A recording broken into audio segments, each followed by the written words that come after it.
paz do Senhor. Estamos aqui na 10ª aula da revistinha bíblica trimestral, triunfando sobre as batalhas e adversidades da Bíblia. E a revista vem tratando de como vencermos essas dificuldades, nos dá armas, né? E a lição número 10, o título dela é As adversidades não impedem o crescimento do cristão. Texto áureo. Antes crescei na graça e no conhecimento de nosso Senhor e Salvador Jesus Cristo. A Ele seja dada a glória, agora como no dia da eternidade. Amém. Segunda carta de Pedro 3,18. A verdade aplicada. As adversidades são métodos pedagógicos de Deus para o crescimento do crente. Objetivos da lição: explicar o contexto de Paulo em Tessalônica, apresentar as ações de Deus no meio às adversidades e ensinar que o crescimento espiritual vem com as adversidades. 1 Tessalonicenses, capítulo 1, do versículo 7 ao 10, é o nosso texto áureo dessa lição. De maneira que fostes exemplo para todos os fiéis da Macedônia e Acaia, porque por vós soou a palavra do Senhor, não somente na Macedônia e Acaia, mas também em todos os lugares a vossa fé para com Deus se espalhou de tal maneira que já dela não temos necessidade de falar coisa alguma. Porque eles mesmos anunciam de nós qual a entrada que tivemos para convosco, e como dos ídolos vos convertestes a Deus para servir ao Deus vivo e verdadeiro. E esperar dos céus a seu Filho, a quem ressuscitou dos mortos, a saber, Jesus, que nos livra da ira futura. O contexto dessa lição nós podemos encontrar também no capítulo 16 de Atos dos Apóstolos. Como é que Paulo chega à Macedônia? Paulo chega à Macedônia através de uma visão, que diz a ele que ele deveria passar para a Macedônia. E no versículo 12 do capítulo 16 de Atos, vai nos dizer que a primeira cidade que Paulo visita na Macedônia é Filipos. Ele para lá para pregar o evangelho e no versículo 14 e 15, o texto vai nos indicando que foi quando Lídia se converte. Ali está, Paulo prega à beira do rio e Lídia está lá pregando o evangelho. Lídia está lá e ouve a palavra de Deus, abre o coração e se batiza. Versículo 18, nós vamos ver que o capítulo 16 vai nos mostrar que havia uma jovem que possuía um espírito de adivinhação. E Paulo, então, expulsa esse espírito dessa moça e por conta disso, ele e Silas, porque nessa viagem, segunda viagem missionária de Paulo, Silas o acompanha. Ele e Silas estão lá e são acusados injustamente de perturbar a cidade. E por conta disso foram presos. Versículo 25 vai dizer que eles na prisão adoram ao Senhor. E com essa adoração há um terremoto, uma ação sobrenatural de Deus através da natureza. Esse terremoto abala os fundamentos do cárcere e soltam os grilhões. E o carcereiro fica com muito medo, pensa até em suicídio, porque ele não poderia deixar os presos escaparem. Mas Paulo e Silas acalmam o coração do carcereiro, pregam a palavra, o carcereiro se converte, toda a família dele se converte. Então, por que eu fiz essa retrospectiva? Para ver que a vida de Paulo era uma vida consagrada ao serviço de Deus. Ele, aonde passava, ele ia e pregava o evangelho. Então, nós vemos aqui sobre adversidades. Paulo, outro dia até ouvi uma pregação que dizia que Paulo era um para-raio de problemas, porque onde ele chegava acontecia confusão. era tumulto, era perseguição, era pedrada. E Paulo chega assim, ele termina a obra dele em Filipos e ele então vai para Tessalônica, né? E as adversidades, ou seja, lutas, problemas, dificuldades, né? São essas coisas que são consideradas adversidades. E quanto maior são as adversidades, maior é o crescimento. É isso que a Bíblia nos fala, que nós precisamos das adversidades para crescer. E os métodos pedagógicos são métodos pelo qual Deus trabalha, Deus nos ensina para que nós possamos crescer. Na última quarta-feira de celebração do aniversário da igreja, nesse ano, 69 anos do Ministério Vila Alzira, o pastor Juscelio de Souza, ele veio e trouxe algo muito, muito interessante. Ele disse assim, que no meio do decreto de Faraó, sempre vai haver uma instrução de Deus, né? Então, no meio das adversidades, nós sempre poderemos aprender. Você parou para pensar o que você aprendeu com a pandemia? Eu aprendi melhores hábitos de higiene, né? Nós aprendemos a lavar as mãos direito, né? A importância de cuidar mais e melhor das pessoas que nos cercam, nem só das pessoas, a nossa responsabilidade para com o outro, para que nós não passemos um vírus, né? Outra coisa, também nos ensinou a não nos apegar com coisas pequenas, nos ensinou que Deus é autor da vida. Às vezes não entendemos nisso tudo como uma pessoa idosa sobrevive à pandemia e um jovem sucumbe a ela.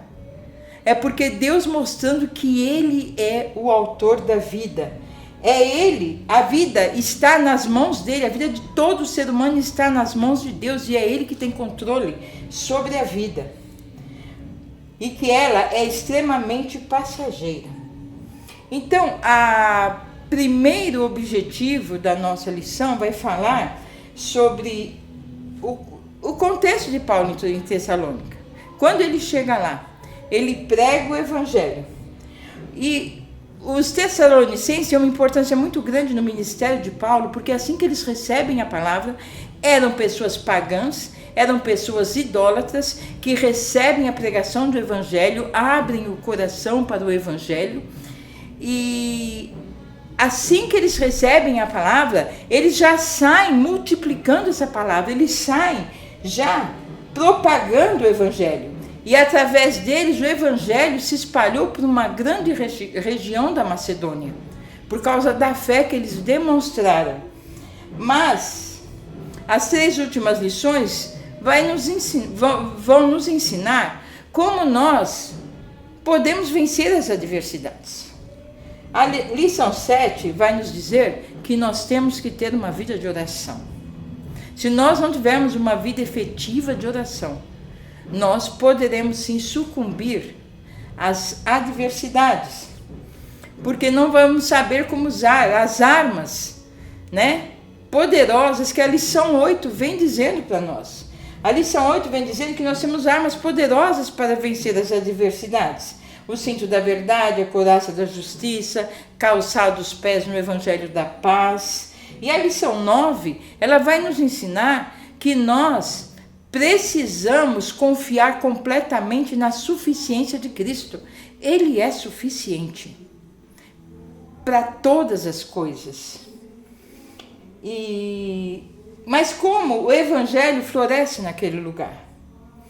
Primeiramente, quando chega,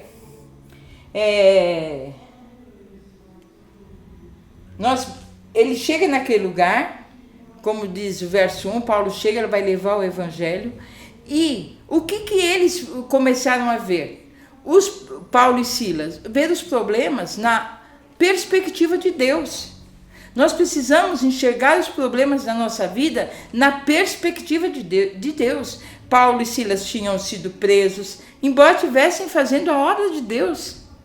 Mas eles enxergaram aqueles problemas numa perspectiva não humana, mas numa perspectiva divina.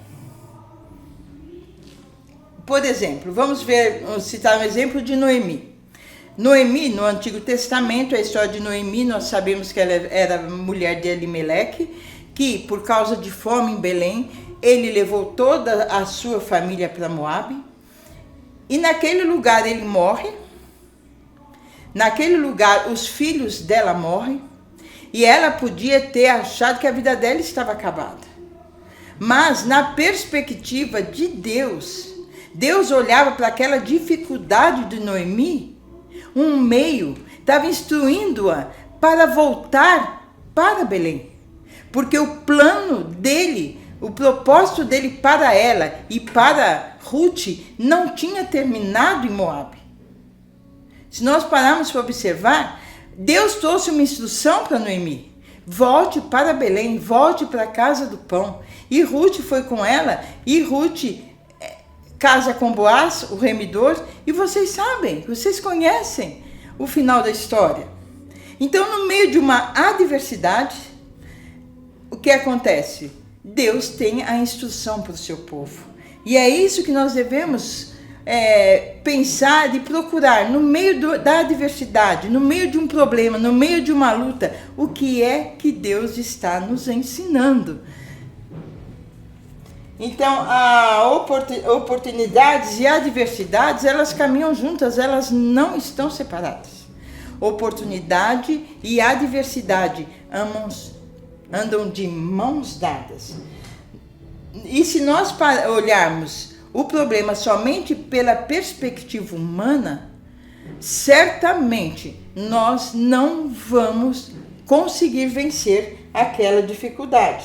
Porque as oportunidades sempre serão maiores que as adversidades que nós passamos. Lá em Tessalônica, a cidade de Tessalônica, ela foi fundada entre 306 e 315. Era o principal porto da região. Chegou a ser capital da Macedônia quando estava sob o domínio romano. E a maioria daquele povo era pobre. 2/3 do povo de Tessalônica eram escravos. Então havia uma grande diferença social naquele lugar. Quando Paulo olhou a cidade, ele olhou com olhos da fé, olhos de fé. Nós precisamos também olhar com olhares de fé tudo que cerca as adversidades, as nossas adversidades. Paulo teve esse olhar, o lugar certo para a propagação do evangelho. Ele olhou para aquele lugar, ele viu a pobreza, mas ele viu que era também um grande centro urbano. E ele falou, não, aqui é um lugar bom para que o evangelho seja pregado. Nós precisamos olhar para as situações, para os lugares com olhares de fé. A religião ali tinha um amplo espaço. O culto ao imperador era obrigatório. E interessante que o imperador, ele era considerado Deus, porque é ele que ganhava as guerras e trazia prosperidade para o povo romano. Então, para eles, o imperador era um Deus. O judaísmo era a religião lícita, tanto que Paulo podia ir na sinagoga ensinar, e durante 3 sábados Paulo estava lá ensinando os judeus. E a mensagem desagradava, a mensagem de Paulo desagradava os judeus e os romanos, porque Paulo vinha dizer que Cristo é rei. Paulo prega nas sinagogas em Tessalônica que Cristo é rei. E para os romanos, quem era o Cristo era o próprio César. Era o imperador romano. Mas Paulo vem dizendo que há um rei, que ele não está só sobre romanos, que há um rei que ele não reina somente sobre judeus, que há um rei que não reina somente sobre gentios e pagãos. Há um rei que reina sobre todas as coisas na terra. Era isso que Paulo estava ensinando, que Jesus Cristo foi morto, que ele ressuscitou e que ele é rei e o rei que vai voltar. E esse ensino de Paulo trouxe tumulto em Tessalônica, porque era contra o culto ao imperador, indiretamente. Paulo nunca pregou contra o culto ao imperador, mas ele disse que quem era o rei era Jesus Cristo.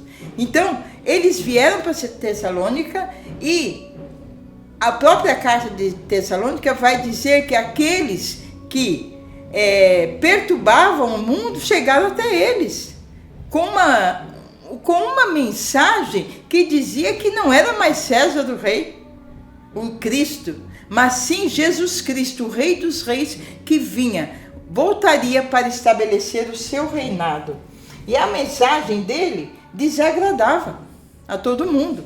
E todos ficaram contra ele. Ficaram contra Paulo, contra Silas, contra essa mensagem. Mas ele não se calava. As adversidades na vida dos tessalonicenses, que era pobreza, escravidão, perseguição, também não fizeram com que eles se calassem. Eles receberam a mensagem de Paulo, eles creram na palavra e pela fé, eles propagavam a palavra para todos ao redor, de tal forma que a fé deles era uma fé que ressoava em todos os lugares ao redor da cidade. Era uma fé que alcançava grandes multidões em todos os lugares, porque eles verdadeiramente creram na palavra que era ensinada por Paulo. Paulo, ele estava lá quase que um mês, né? E Paulo, ele, como judeu, tinha o direito de estar na sinagoga. Porque ele era judeu, ele tinha o direito e poderia estar na sinagoga sim. Ele não fez nada ilícito, porque a religião judaica era uma religião lícita. Mas Paulo nos ensina também que esforço e providência andam juntos. Paulo estava lá ensinando, e o primeiro ensinamento que ele traz aqui, porque ele está lá e Paulo vai nos relatar, tanto em Filipenses como em Atos, que ele foi trabalhar para se sustentar. Então o que Paulo está nos ensinando aqui? Que o evangelho não é um meio para se ganhar dinheiro. Um dos ensinamentos. O dinheiro é um instrumento e não um fim. Então Paulo nos diz, ele foi trabalhar, ele se esforçava para não ser pesado aos irmãos. E quando nos esforçamos, podemos contar com a providência de Deus. Ele trabalhando, ele recebe da igreja de Filipos, uma igreja pobre, mas também que abençoava Paulo com ofertas. O povo de Filipos, que já tinha recebido o evangelho, povo pobre, povo que dava daquilo que não tinha, levantava ofertas para Paulo. Por que isso? Porque Deus honra o esforço do servo dele. Então Paulo estava lá trabalhando também, e o relato da palavra de Deus nos diz que ele trabalhava dia e noite para não ser pesado aos irmãos. Ou seja, ele estava dizendo, nós devemos usar todos os nossos recursos para a propagação do reino de Deus. E como eu já falei, Paulo trabalhava dando uma mensagem para nós, que nós não podemos ser folgados. Nós precisamos trabalhar sim, nós precisamos angariar fundo, mas trabalharmos para nos manter. Houve uma época na igreja, quem é mais antigo da igreja, sabe que havia muitos itinerantes que viviam pela fé. Mas viviam pela fé dos outros. Porque conhecemos pessoas no passado que chegavam na igreja e falavam, eu vivo pela fé, e a igreja tinha que sustentar, e a igreja muitas vezes não tinha como sustentá-lo. Nós precisamos nos esforçar, nós precisamos trabalhar, porque Deus usa quem trabalha. E um ministério próprio é resultado do trabalho, do nosso trabalho, da nossa dedicação e excelência. E Paulo também nos ensina que pastorado não é profissão. tanto a providência como o esforço caminham juntos. Para Josué 1,8, o Senhor fala: esforça-te e estarei contigo. Interessante, né? Não há milagre sem trabalho. Quando o Senhor Jesus, ele curou o paralítico de Betesda, do tanque de Betesda, ele disse para ele: olha, agora vai e carrega a tua cama. Interessante, né? Que o milagre, ele também vem acompanhado de trabalho. Quando ele curou o cego, ele disse: agora vai e lava os olhos no tanque de Siloé. Por quê? Porque esforço e providência tem que caminhar junto. Milagre caminha junto com esforço, caminha junto com trabalho. Porque Deus escolheu assim.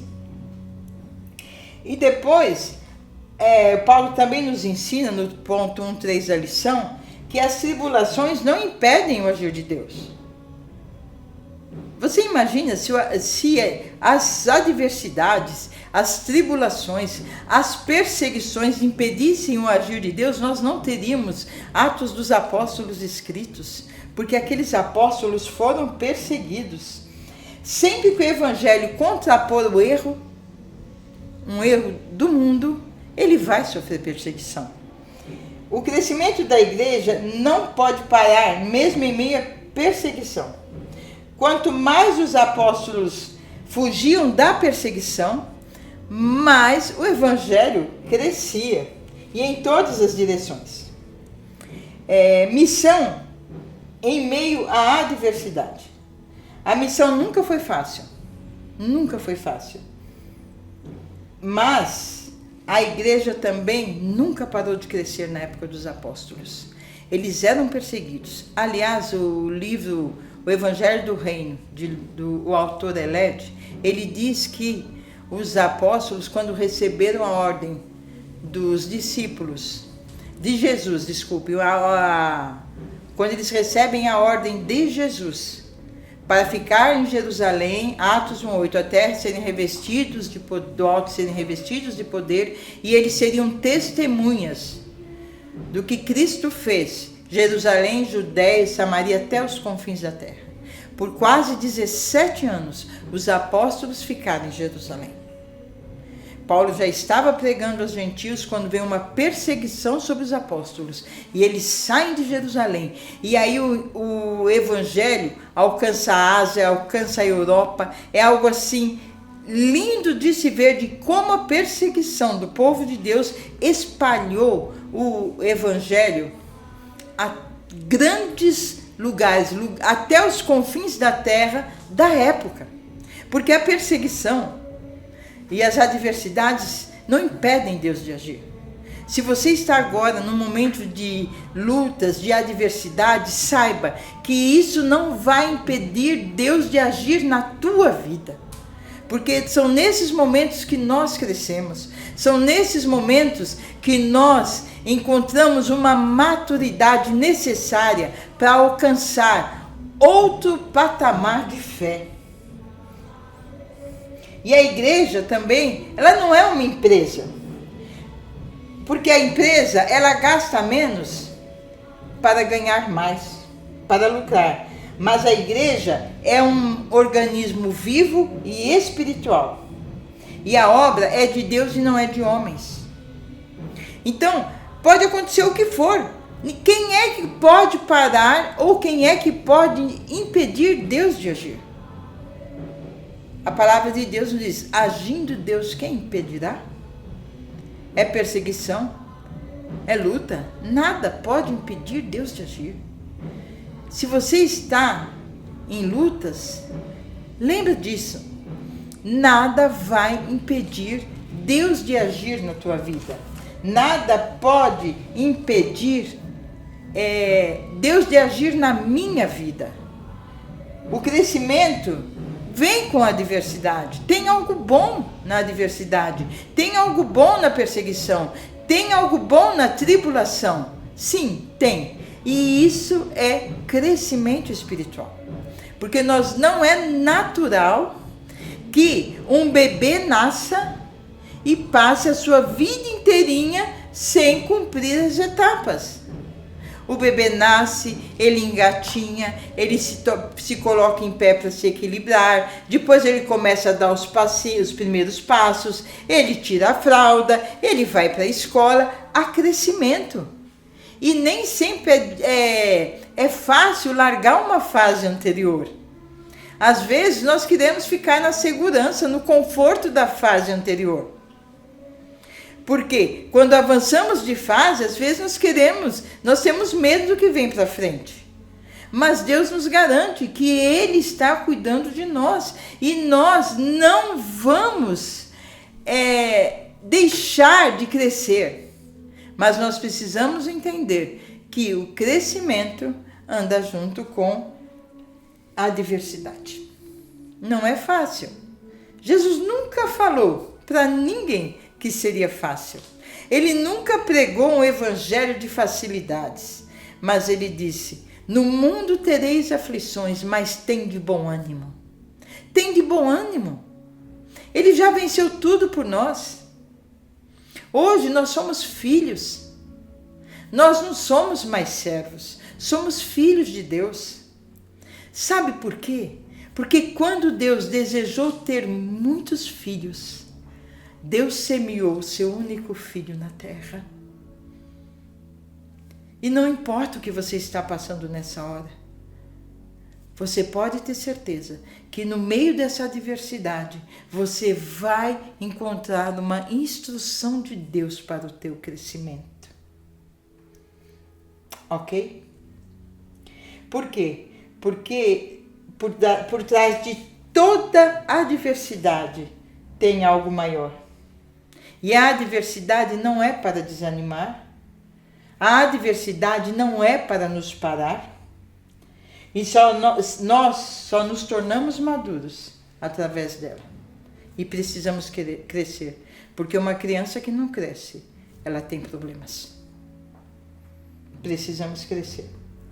Alguém já disse, depois de um deserto, não é qualquer solzinho que queima a cabeça do sujeito, né? Costumamos com o sol do deserto, com o calor, mas não é qualquer sol depois que nos queima. Nós deixamos os mimimis de lado, pessoas que não conseguem ouvir um não, pessoas que acham que têm direitos a todo momento, mas desde quando o morto tem direito? Se você beliscar um morto, ele não reage. E nós morremos em Cristo. Nossos direitos foram comprados na cruz do Calvário. Mas Deus, que é rico em graça e misericórdia, Ele envia a adversidade às nossas vidas, justamente para que nós cresçamos e amadureçamos. Porque precisamos cada dia mais sermos maduros. Os Tessalonicenses também eram exemplos de fidelidade. E o que é ser fiel? Olha que interessante. É alguém em quem se pode espelhar. Será que nós podemos ser espelhos de alguém? Será que os nossos filhos hoje têm verdadeiros heróis? É preocupante quando nós não paramos para pensar nessas coisas, porque nós precisamos ser espelho para alguém. Porque fiel é aquele em que se pode espelhar. Os tessalônicos, eles podiam ser espelhos, porque eles tinham uma fé que avançava. E ser fiel também, como exemplo de fidelidade, é alguém que chama para si a responsabilidade. Quantos de nós teríamos coragem de dizer para alguém, olhe para mim e faça como eu faço, como Paulo falou, sede meus imitadores como eu sou de Cristo. Isso é ser fiel. É chamar para si a autorresponsabilidade e poder dizer às pessoas que nos rodeiam, olham para mim e façam como eu faço. Aí a coisa aperta, né? Aí a coisa aperta e muito. Nós temos muitos maus exemplos de pessoas. pessoas que causam escândalos, líderes religiosos que às vezes fazem coisas e vão parar na cadeia. Mas nós teríamos coragem de dizer, olha, para isso nós precisamos ser íntegros e praticar a palavra. Todos têm a necessidade de ter alguém para imitar. E como ser alguém que possa ser exemplo? Filipenses 4:13. Praticando ter uma vida pautada nos ensinamentos de Cristo. Eu preciso ter uma vida pautada nos ensinamentos de Cristo. Filipenses 4:13 diz assim: até que todos cheguemos à unidade da fé e do pleno conhecimento do Filho de Deus, a perfeita varonilidade, à medida da estatura da plenitude de Cristo.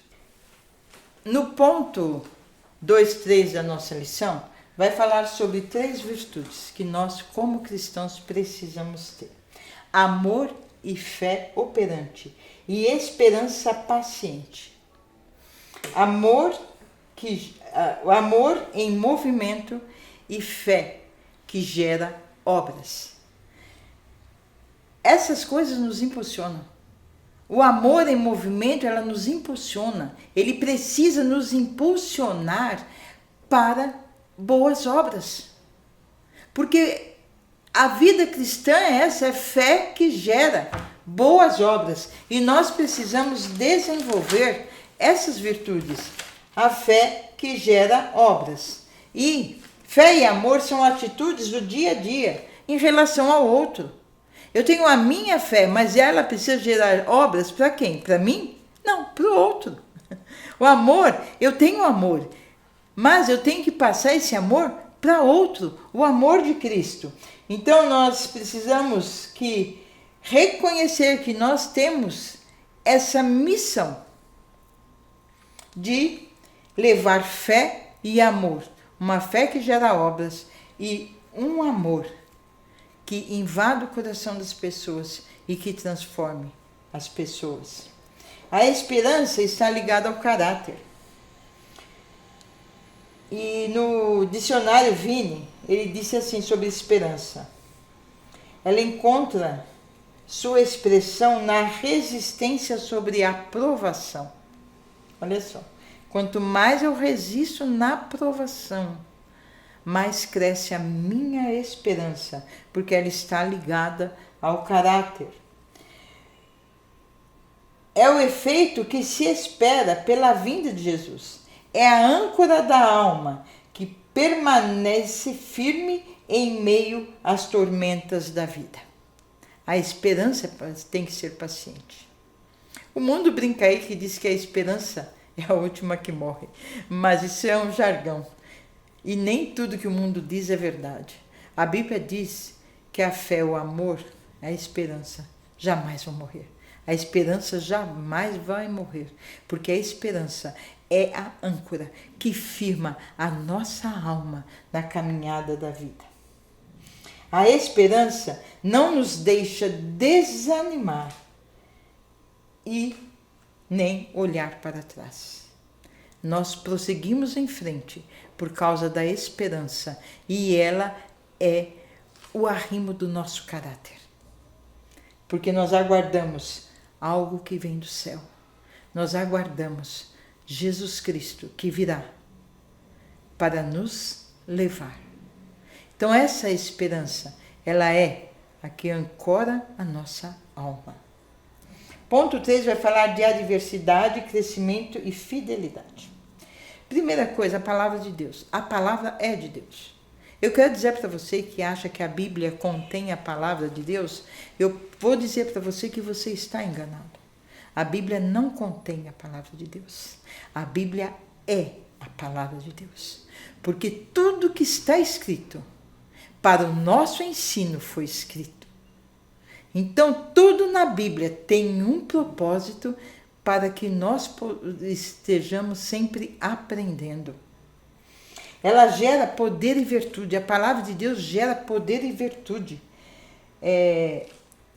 E a própria Bíblia diz que ela entra até a divisão da alma e do espírito, juntas e medulas. Ela entra lá no fundo, ela transforma. Se você levar um romance de um grande escritor numa cadeia e der para todos os presos um exemplar daquele romance, eles simplesmente vão ler, aqueles que leem, e não vai acontecer nada com eles. Mas leve a Bíblia e entregue a Bíblia para aqueles homens. Eles vão sofrer uma transformação, porque a Bíblia é a palavra de Deus. Ela gera poder e virtude, ela transforma, ela muda, e nós precisamos aprender a nos relacionar com Deus através da sua palavra. Receber a palavra de Deus é ter uma vida pautada nela, sem restrições. Porque quem ouve e pratica a palavra de Deus tem que aceitá-la na íntegra e não somente naquilo que ela convém, naquilo que lhe convém. Tem pessoas que querem a Bíblia só naquela coisinha boa que fala com a gente. Muitas vezes vamos para o culto e saímos porque a palavra não veio de acordo com aquilo que nós gostaríamos que fosse. Dizemos, Deus não falou comigo, porque contrariou muitas vezes aquilo que eu pensava.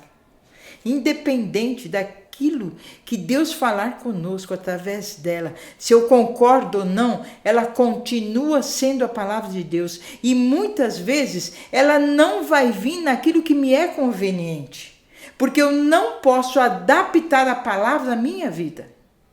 A minha vida tem que se adaptar à palavra. Naquilo que Deus me mostra através da sua palavra, que eu preciso me acertar, eu tenho que me acertar. E muitas vezes queremos só palavras de autoajuda, muitas vezes queremos somente palavras que elevem o nosso ânimo, mas é bom quando nós saímos da igreja, saímos pensativos e em autoanálise, porque é aí que a palavra entrou lá dentro e está nos mudando. A palavra meramente humana é oposta à palavra de Deus. A palavra humana tem o seu foco nas coisas temporais e passageiras. Não tem eficácia de transformação. Mas a palavra de Deus tem foco nas coisas celestiais. E por isso ela gera vida dentro de nós. Então precisamos aprender a nos relacionar com a palavra. Os tessalonicenses ouviram a palavra, entenderam-na e a praticaram.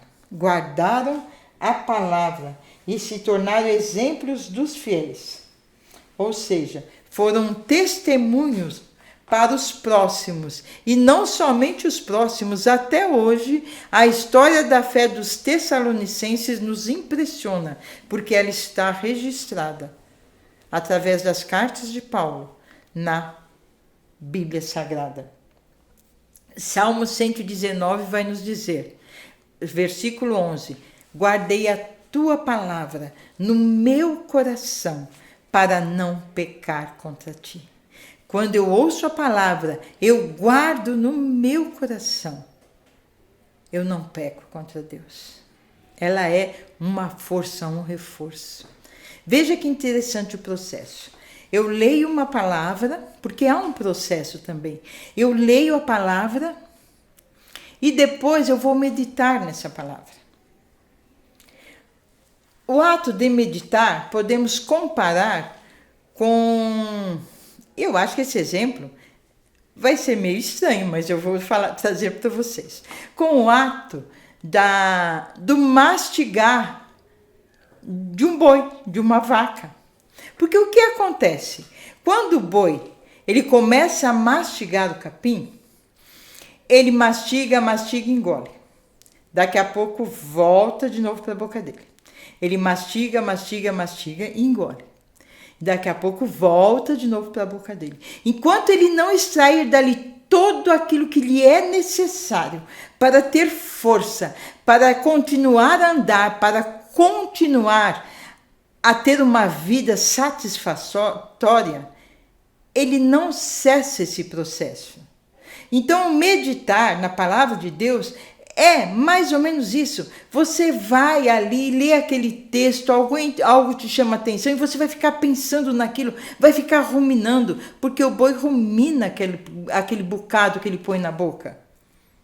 Então, vai ruminando aquele bocado que você colocou na tua cabeça. E no processo de ruminar aquele bocado, de meditar, esse processo, tudo que você necessita sai da tua cabeça e entra no teu coração. Quando entra no teu coração, se torna verdade absoluta e aí você então pratica. Então não é só ler a palavra, é passar por esse processo, vamos dizer, processo de ruminação. Isso não está na Bíblia. Eu só estou te dando um exemplo. Vamos meditar naquele bocado, até que dele extraiamos tudo aquilo que é necessário para a nossa vivência. E aqui entra no nosso coração. E nós não esquecemos mais, porque nós passamos a praticar a palavra. Porque quando praticamos, nós subimos de nível. É só nesse momento que eu e você subimos de nível, mudamos de nível. É quando nós praticamos a palavra. Nós precisamos praticar, mas ela não vai praticar se ela ficar só em nível intelectual. Ela precisa descer ao nosso coração, através da meditação. Entre aspas, ruminação. E quando ela desce, ela vem e se torna uma verdade que a gente pratica e nunca mais esquece, porque já está fazendo parte das nossas entranhas. É necessário fazer esse processo. E aí a gente sobe de nível. Jesus disse assim, olha, em João 15:14, ele diz assim, vós sois meus amigos, se fizerdes o que vos mando. Nós mudamos de nível. Deixamos de ser servos para sermos amigos de Deus. E aos amigos, ele conta os seus segredos. Você quer conhecer os segredos do céu? Pratique a palavra. Faça o que ele ordena ali, que está escrito. Pratique a palavra. E era isso que os tessalônicos faziam. Eles receberam a palavra, eles meditavam na palavra, eles proclamavam a palavra, porque eles praticavam a palavra. Que não sejamos somente ouvintes, mas praticantes da palavra. Jesus, quando encerra o Sermão do Monte, ele diz exatamente isso, que aquele que ouve a palavra e a pratica, a sua casa está firmada sobre a rocha, pode vir tempestades, pode vir ventos fortes, que a casa não cai, porque está firmada na rocha, na palavra do Senhor. Mas precisa o quê? Ouvir e praticar. Os tessalonicenses, eles faziam exatamente isso. Eles ouviram a palavra, praticavam a palavra e tornaram-se exemplo dos fiéis ao redor da Macedônia. E que nós possamos também seguir o exemplo da igreja de Tessalônica. Nos enchermos da palavra, praticar a palavra e tornarmos exemplos dos fiéis. E que o Senhor possa sempre nos ajudar a valorizar essa palavra tão linda, tão perfeita, que é o manual de todo aquele que vem ao mundo. Deus deixou um manual. Nós não nascemos nesse mundo perdido, mas nós temos um manual de conduta. E esse manual de conduta chama-se Escrituras Sagradas. Vamos valorizar, dar graças a Deus pela palavra dele e meditar, gastar tempo e viver essa palavra para também sermos exemplos dos fiéis.